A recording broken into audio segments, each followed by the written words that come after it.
Paix bien, chers bien-aimés du Seigneur, petit bout de chou de l'Éternel, enfant choyé du Très-Haut. Aujourd'hui, nous poursuivons encore dans la mouvance de l'Esprit Saint nos méditations. Chers bien-aimés, nous savons tous et nous disons tous que Dieu est amour. Alors que nous savons que l'amour est insaisissable, il est invisible, il n'a pas de forme palpable, comme on peut l'imaginer dans l'esprit humain. Qui a vu Dieu, sinon le Fils de Dieu? Qui connaît le Père éternel, sinon le Fils qui est sorti du sein du Père éternel? Mais celui qui aime, celui qui vit l'amour, celui-là connaît Dieu et il est fils ou fille de Dieu. Chers frères, chères sœurs, chers amis dans le Seigneur,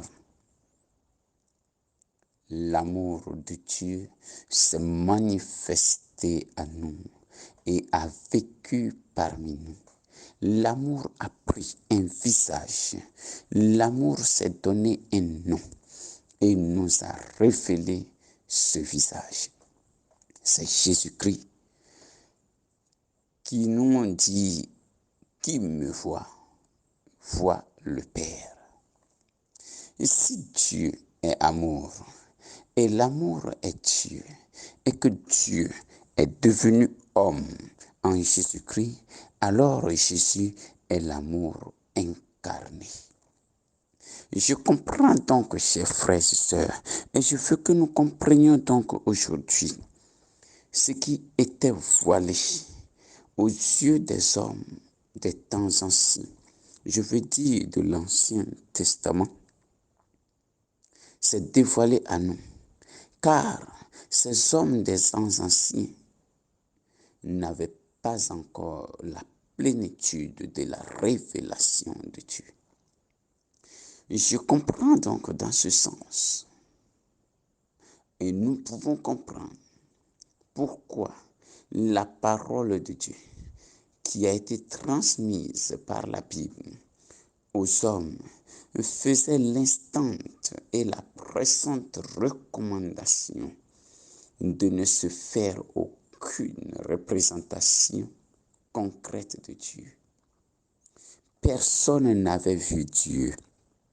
Personne ne connaissait le visage de Dieu. Même pas Moïse, car tous les prophètes et tous les rois qui ont demandé et désiré voir Dieu,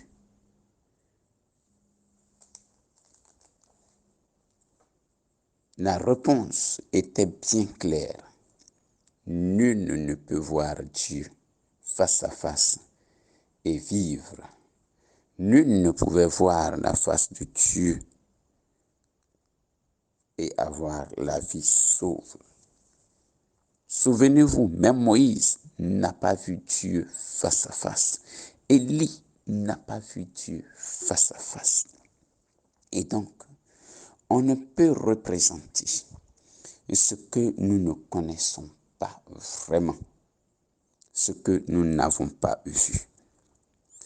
Représenter Dieu dans des formes précises en ce temps serait déjà enfermer Dieu dans une idée humaine, enfermer Dieu dans nos pensées, le réduire à notre imagination, lui donner une image à notre mesure, une image qui serait empruntée à la création, c'est-à-dire un objet qui soit l'image d'une créature, comme les statues des dieux païens.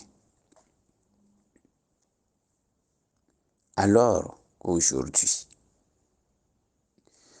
Le Dieu amour s'est montré, il s'est manifesté.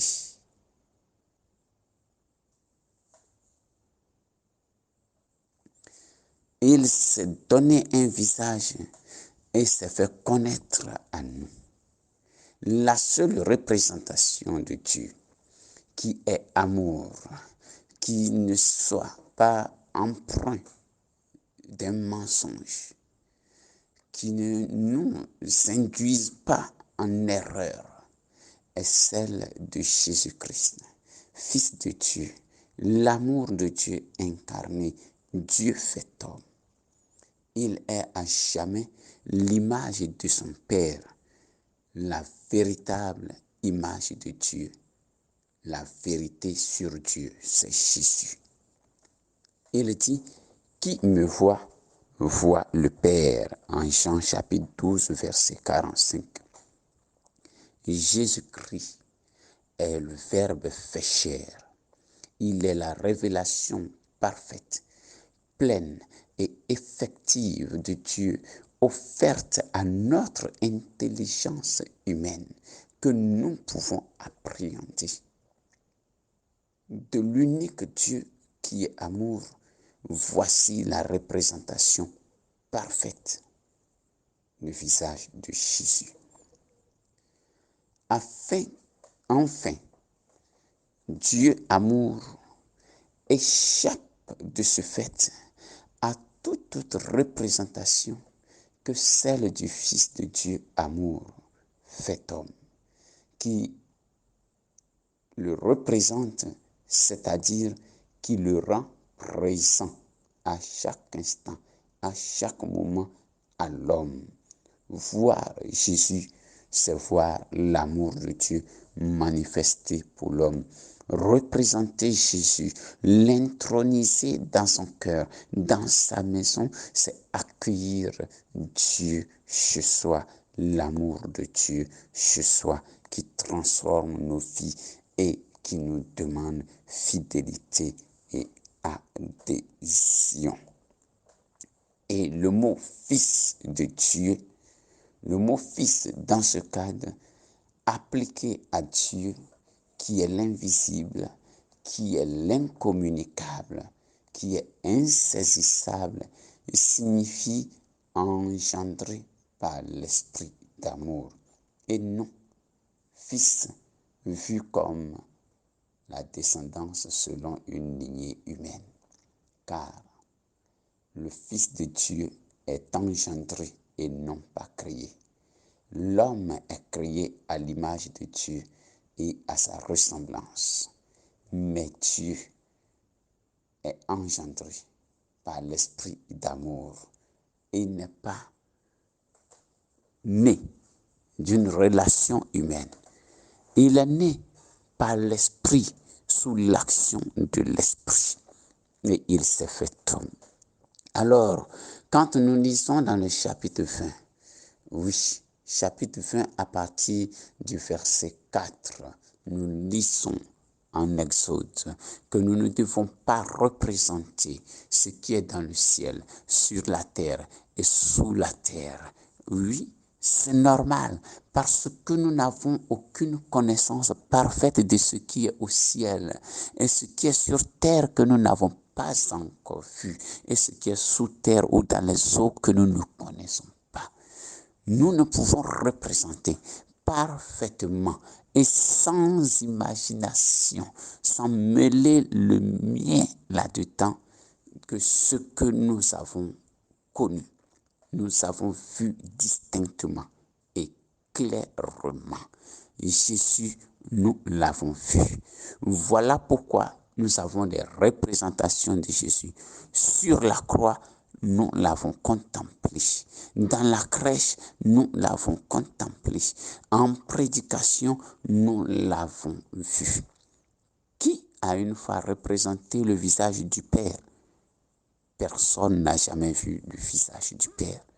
Mais nous représentons Jésus et nous en sommes fiers parce que qui voit Jésus voit l'amour de Dieu incarné et qui voit l'amour, qui connaît l'amour, connaît Dieu, voit Dieu. Ne soyons donc pas perturbés lorsque nous lisons ces paroles ou lorsqu'on nous crache ces paroles sur le visage.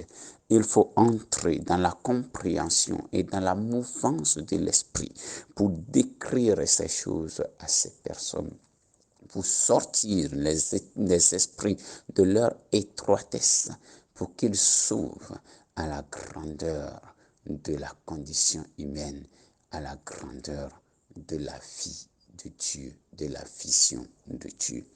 Puisse la Vierge Marie, qui nous a fait connaître Dieu, parce que c'est laissé féconder par l'action de l'Esprit Saint, nous aide à nous laisser féconder par l'action de ce même Esprit, afin de pouvoir montrer Dieu aux hommes, de l'engendrer et de l'enfanter de nouveau pour notre monde qui est en proie au mal, qui est en proie à la confusion, qui est en proie à la corruption. Puisse Dieu nous y aider, que la Vierge intercède pour nous et nous donne d'accueillir Jésus dans nos familles, amour incarné. Amen, amen, amen. Frère Étienne, le frère du crucifié, paix et bien, amour et vérité.